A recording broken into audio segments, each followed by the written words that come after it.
Man dies after concrete structure collapses at Crabwood Creek. Newsroom: a 47-year-old laborer from Crabwood Creek, Corentyne Burbus, tragically lost his life on Thursday morning when a concrete structure collapsed on him while he was working. The victim, identified as Raghunandan Singh, also known as Roy, had left his home around 6:30 a.m. to work on a nearby construction project. At approximately 8:30 a.m., while breaking a concrete wall from an abandoned house, a solid piece of flooring measuring about 10 feet by 12 feet fell and pinned him down, resulting in multiple injuries. Roy was quickly rescued and transported to the Skeldon Public Hospital, where he was pronounced dead upon arrival. A post-mortem examination is expected to be conducted to determine the exact cause of death. Authorities have launched an investigation into the incident. Monkey Mountain farmer charged with murder.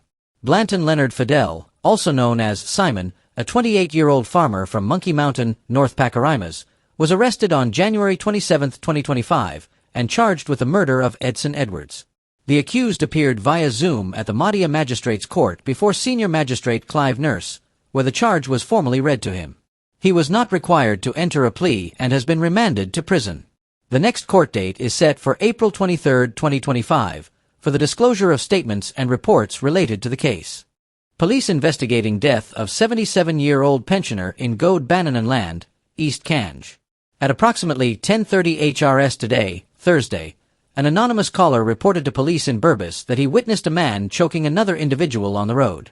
A police officer responded to the report and proceeded to Lot 13 Gode Bannanan Land, East Kange, Burbus, where he found Pushandio Rambaran, a 77-year-old pensioner, lying motionless.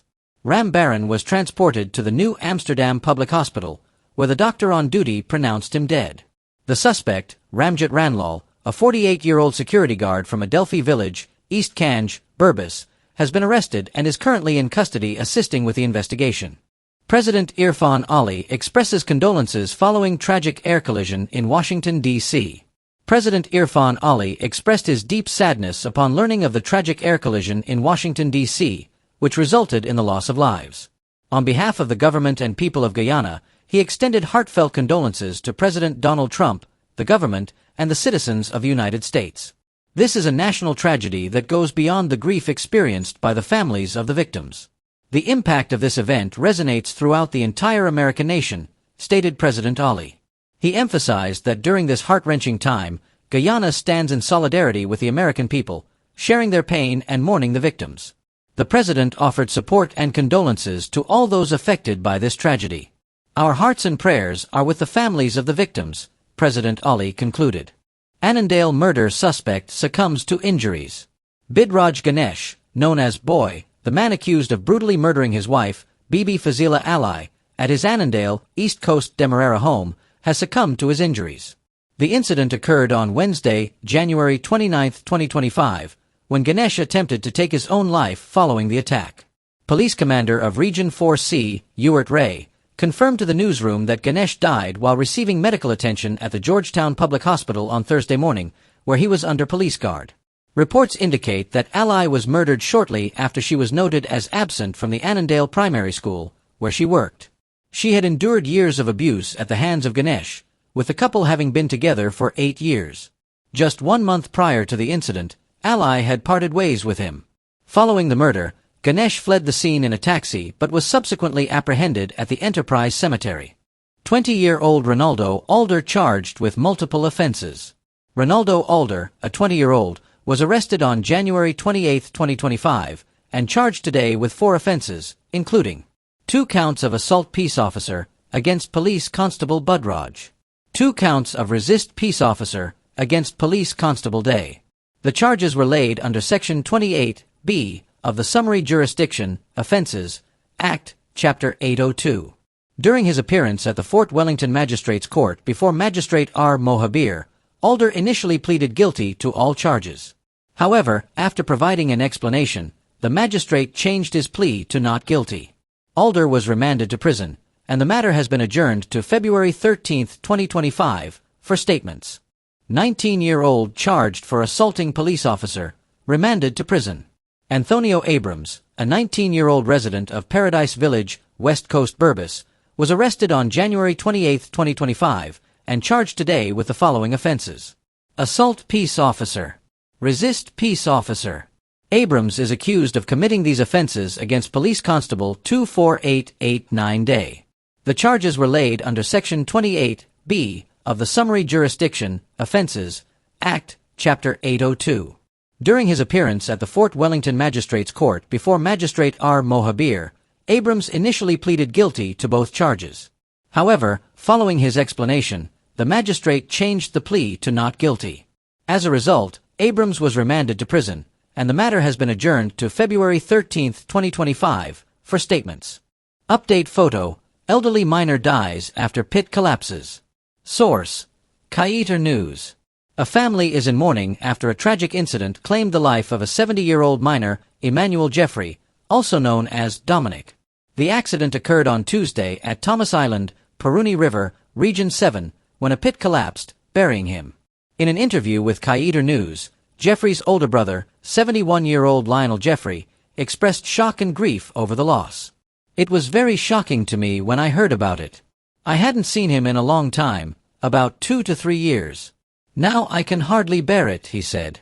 Lionel described Emmanuel as a jovial and hard-working man, deeply involved with his family. "He was very cool. He liked to talk and listen to music. He was very easygoing," he added. Despite his age, Emmanuel continued to work in the mining industry because he enjoyed being active and involved with his colleagues. "He always liked to work. He could have stayed home, but he enjoyed being around the men and was very strong," his brother remarked.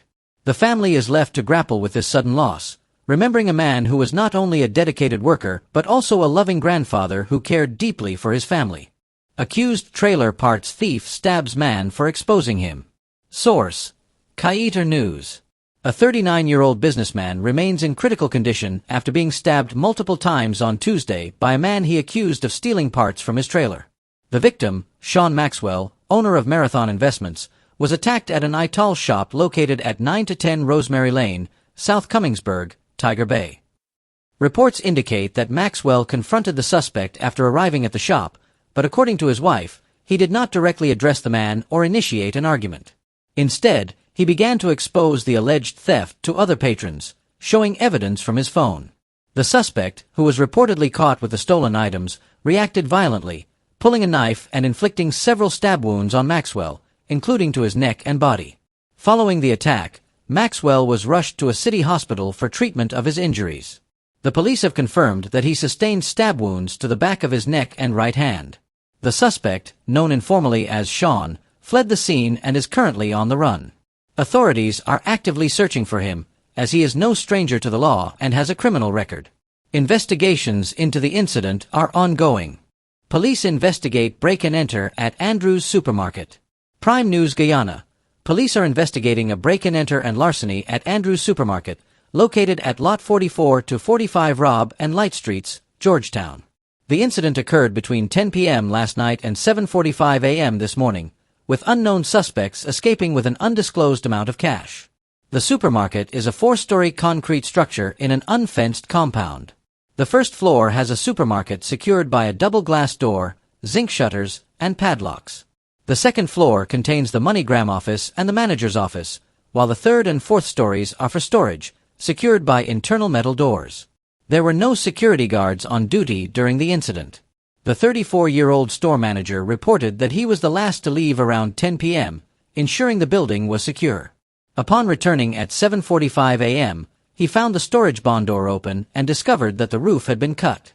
The cash registers on the ground floor were damaged, and cash was missing. The MoneyGram office was also ransacked, with 2 metal safes stolen.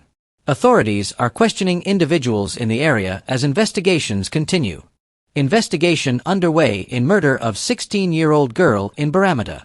Police are investigating an alleged murder involving Janelle David, a 16-year-old girl from Barama Line, Baramata in the Northwest District. The incident occurred between January 29th and January 30th, 2025. Authorities are actively searching for the suspect, Ian Moore, a 40-year-old man who reportedly fled the scene on an ATV towards 5-Star Backdam, NWD. At approximately 11 o'clock HRS today, officers from the Baramata Police Station, along with Medic Egelo from Baramata Cottage Hospital, visited the scene, a makeshift camp measuring about 12 by 18 feet. Upon examination, police discovered Janelli lying face-up in a hammock, clad in a peach-colored top and black shorts. Marks of violence were noted on her right eye, and there appeared to be swelling on the back of her head. Inquiries revealed that the victim and the suspect were known to each other and had been living together in a common-law relationship. A 31-year-old cook, whose camp is located 15 feet from the couple's, reported seeing both individuals on January 29 at about 1830 HRS, stating that Janelli appeared to be in good spirits at that time. After leaving for Central Baramata, the cook returned around 10:30 HRS today and observed the suspect packing his belongings onto a red Suzuki all-terrain vehicle, ATV, without a registration number. When she inquired about Janelli's whereabouts, Ian Moore claimed, "She's sleeping in her hammock." Upon checking, the cook found Janelli motionless with visible signs of violence on her face. At that moment, the suspect fled on the ATV. A report was made to the Baramata police station. Janelli's body was subsequently transported to Baramata Cottage Hospital, where she was pronounced dead on arrival. A manhunt is currently underway for the suspect as investigations continue. Brutus confronts Special Branch Head over surveillance allegations. News source Guyana. Assistant Commissioner of Police Calvin Brutus, currently on administrative leave while facing over 260 financial crime charges, has accused state agents and the police of surveilling his movements and trailing his vehicle. In a video released on his social media page, Brutus captured moments when he was being followed by an unmarked police car. To confirm he was indeed being trailed, he made several random turns, only to find the car continued to follow him. Brutus eventually stopped, exited his vehicle, and confronted the driver of the unmarked car, who was identified as Prem Nareen, the head of the Special Branch Department of the Guyana Police Force. During the confrontation, Brutus demanded, "Stop following me, Prem Nareen. Y'all stop following me." Nareen replied, "I have no interest in following you. I coming out and I see you videoing me and I start follow you, because I see you videoing me." After the exchange, Brutus returned to his vehicle and drove off. In his statement, Brutus claimed, "The state of Guyana's unlawful continuation of surveilling me and my family remains a failure, and on January 30, 2025, the failure took a major blow as none other than the head of Special Branch Superintendent Prem Nareen's cover was blown." He also mentioned another police rank posing as a taxi driver at Haslington Road, who was allegedly surveilling him and his family. Brutus criticized the Special Branch operatives for their inability to conduct undetected surveillance, stating it puts both them and civilians at risk. Just 2 days prior, he published photographs on social media of 2 other unmarked police vehicles that he claimed were trailing him.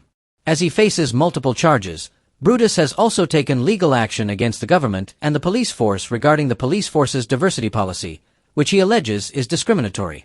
Additionally, he has filed a lawsuit against the state concerning the establishment of a discipline tribunal to address complaints against him related to the same charges currently before the magistrate's court. Man remanded on multiple robbery under arms charges. Guyana Times. Isaiah Griffith, a 21-year-old laborer from Bent Street, Georgetown, has been remanded to prison after being denied bail during his arraignment before Acting Chief Magistrate Faith McGusty on 5 counts of robbery under arms. Charges.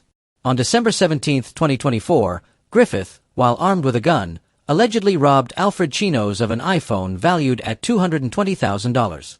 On the same day, he is accused of robbing Angel McKenzie of $340,000 in cash while similarly armed at Robb Street. On January 26, 2025, he allegedly robbed Zhao Fengji of a Samsung Galaxy phone while armed with a knife at Work and Rust. On the same day, he is charged with robbing Jiang Ji Liang of a Redmi cell phone valued at $62,000 at George Street, Work and Rust. The 5th charge alleges he robbed Jean Bo Hu of $334,800 while armed with a knife. Court proceedings. Defense attorney Stacey Goodings requested reasonable bail, citing Griffith's fixed residence and raising allegations of police brutality, claiming he was punched in the mouth and stomach during his arrest after denying involvement in the crimes. The prosecutor objected to bail, highlighting the severity of the charges, the risk of witness tampering, and CCTV footage allegedly placing Griffith at a business owned by one of the victims. The prosecutor also noted consultations with the business manager, further strengthening the case against Griffith. A request for a medical examination for Griffith regarding his claims of police brutality was made, though the magistrate questioned the delay in this process. Magistrate McGusty ruled against granting bail, stating that the risks of witness tampering and the severity of the charges were critical factors. She pointed out that these robberies were committed while Griffith was on bail for a previous 2024 offense. His case has been adjourned to February 19, 2025. Previous charges.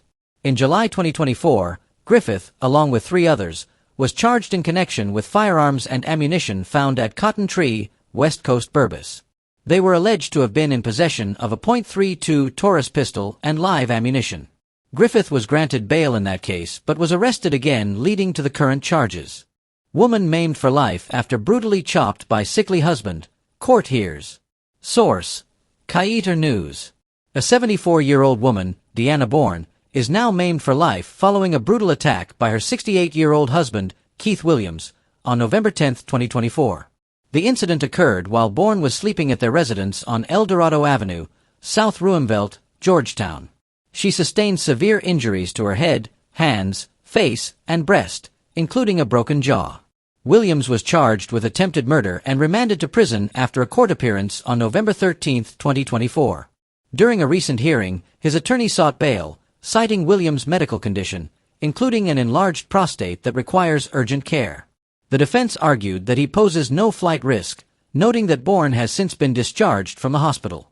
However, Bourne's daughter, Samantha, testified about her mother's condition, explaining that the extensive injuries have resulted in lifelong effects, including memory loss and an inability to care for herself. My mom can't do anything for herself. She can't bathe, she can't eat, she can't even remember anything on her own, Samantha stated. The prosecution opposed bail, emphasizing that both Williams and Bourne resided at the same address, raising concerns for Bourne's safety if Williams were released. The court acknowledged Bourne's ongoing pain from her injuries, leading to Williams being further remanded, with a scheduled court date set for March 5, 2025. Following the proceedings, Samantha and her sister, Coretta Grant, elaborated on their mother's traumatic experience. Bourne was discharged from the Georgetown Public Hospital Corporation in early December after undergoing 2 surgeries, one immediately after the attack and another to treat her hand. Additional surgery is planned soon. The couple had been in a common-law relationship for over 40 years, and their daughters expressed disbelief at the violent turn of events.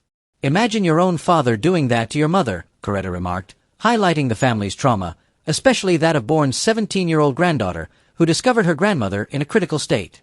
On the day of the incident, it was reported that Bourne initially refused Williams entry into their home. After some time, their granddaughter opened the door, allowing Williams to enter.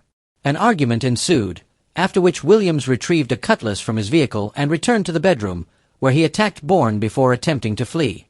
He was apprehended by bystanders still holding the weapon. Prison officer arrested with 856 grams of narcotics concealed in Ensure bottles. A significant drug bust occurred at the Mazaruni prison when prison officer number 3809 Jason Johnson conducted a mandatory search on his colleague, prison officer number 3817 Walter Ben, at approximately 3:57 p.m. Ben was returning from signing a document and was found with an Ensure bottle containing suspected cannabis concealed in a black plastic bag. Upon reporting the incident, police took possession of the suspected narcotics, leading to an interview with Ben in the presence of Assistant Superintendent of Prisons Rhodey Denhart. During this interview, Ben confessed to having more narcotics in his living quarters. A subsequent search revealed 3 additional Ensure bottles containing suspected cannabis, totaling 272 grams. Later that evening, an intelligence-led operation, led by ASP Ned and a team of officers, was conducted at Ben's residence. His reputed wife, Tessina Angel Willis, admitted to transferring the narcotics and 3 cell phones to their neighbor, Melissa Allen, who then handed them over to her partner, Ron Smith, for concealment. Smith guided investigators to a nearby clump of bushes where 9 more Ensure bottles containing suspected cannabis and 3 cell phones were recovered. In total, 856 grams of narcotics were seized, leading to the arrest of all suspects for possession of narcotics for trafficking. Charges laid. Walter Ben was formally charged on January 30, 2025, with possession of narcotics for the purpose of trafficking under Section 5(1)(a)(i) of the Narcotic Drugs and Psychotropic Substances Control Act, Chapter 1010. He pleaded guilty in the Bartica Magistrates Court and was sentenced to 2 years and 5 months imprisonment. Additional arrests and charges. In connection with the operation, the following individuals were also arrested on January 29, 2025, and charged today. Tessina Angel Willis, 22-year-old firewoman, residing at 2.5 miles Potaro Road. Melissa Allen, 28-year-old vendor, residing at Mora Camp, Essequibo River. Ron Smith, 36-year-old construction worker, residing at Mora Camp, Essequibo River. All three pleaded not guilty in the Bartica Magistrates Court and were granted bail in the sum of $80,000. The matter has been adjourned to March 12, 2025, for continuation.